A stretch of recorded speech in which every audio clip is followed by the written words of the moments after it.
మోయాబీయులారా, మీరు ఇక్కడే ఉండండి, ఈ రాత్రి నేను యెహోవా యొద్దకు వెళ్ళి విచారణ చేసి మీతో నేను పోకుండుటయో కనుక్కొని వస్తాను. అబ్బా, ఎంత అద్భుతం అండి! ఈ రాత్రి నాతో యెహోవా మాట్లాడుతాడు. అవునా, మాట్లాడుతాడు అంటే షూర్ మాట్లాడుతాడు. ఎందుకంటే యెహోవాతో మాట్లాడుట నాకు అలవాటైపోయింది. యెహోవా నాతో మాట్లాడుట ఆయనకు కూడా అలవాటైంది. we talk each other very very interestingly with a close friend. దేవుని స్తోత్రం కలుగును గాక. అత్యంత చేరువైన నా స్నేహితుని వలె నేను యెహోవాతో మాట్లాడుతుంటాను. ఎవరికి ఉంది ఈ రోజు ఈ భాగ్యము? చర్చి యాక్టివిటీస్ చేసుకుపోతున్నటువంటి పెద్ద పెద్ద లీడర్స్ అని పిలువబడుతున్న దాసులు, పెద్ద పేరు మోసిన సేవకులు అని పిలువబడుతున్న పెద్ద పెద్ద పేర్లు మోసిన వారి పేర్లు వింటున్నాం తప్ప ఆయనకు యెహోవాతో బిలాము మాట్లాడినంత అలాంటి అసలు అనుభవాలు లేని పెద్ద సేవకులు అనబడిన వారు కూడా ఉన్నారండి, ఉన్నారు. He has no experience talking with God and listening from God.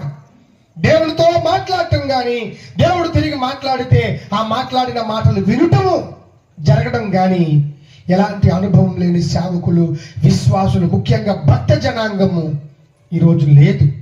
దేవుడికి స్తోత్రం కలుగునుగా. అంత గొప్ప బిలాము, దేవుని స్వరము వినిన బిలాము, దేవుని మాట వినిన బిలాము వెర్రిగా ప్రవర్తించి ఏమయ్యాడు తెలుసా?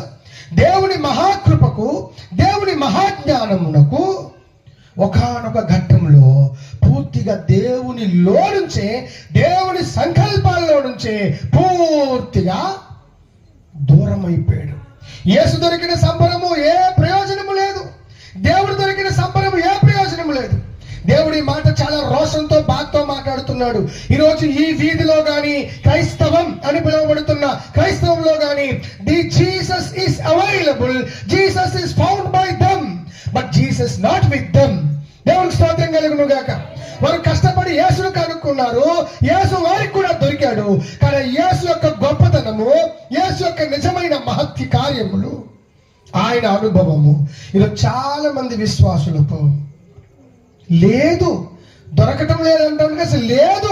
యేసు దొరికాడు కానీ ఆ యేసు భాగ్యం ఎన్నడూ అనుభవించింది లేదు.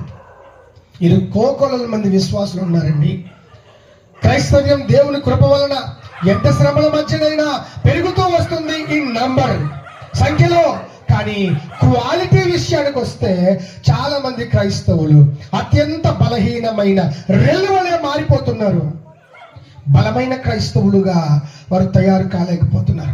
నిజంగా చూడండి, ఈ బిలాము ప్రవక్త అంటే ఎంత గొప్ప భాగ్యం అండి. ఎవరికి వస్తుంది ఆ టైటిల్?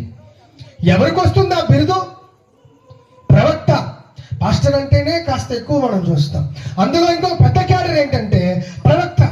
ఎవరైనా చూడండి, ప్రాఫిట్ వస్తున్నాడు, మన బాధలు చూడకుండానే చెబుతాడట, మనం చేయగానే మన కోసం చెబుతాడట అంటే how much place we give him?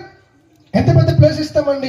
అవునా, అయితే నేను తప్పకుండా వెళ్ళి ప్రార్థన చేయించుకుంటాను అని చెప్పి we will be very eager to go to him and meet him. చాలా ఆసక్తితో వెళ్తాము ఆయన కలవటానికి. But what is the use?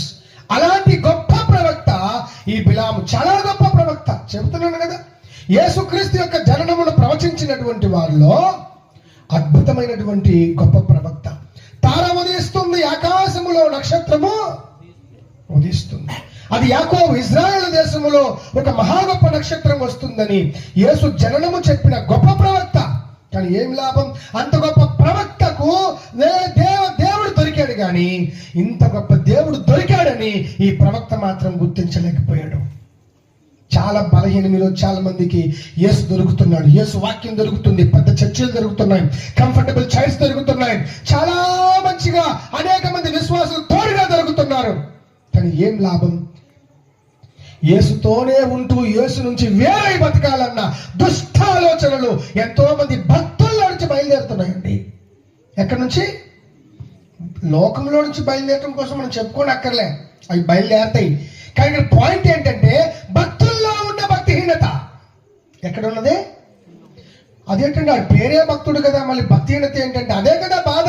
ఇతను చేసిందే ప్రవక్త పని, కానీ ఏం చేస్తున్నాడు? దేవుని జనాంగమునకు విరోధంగా ప్రవచించాలని డబ్బు ఇస్తే డబ్బు కోసం పరిగెడుతున్నాడు ఈయన.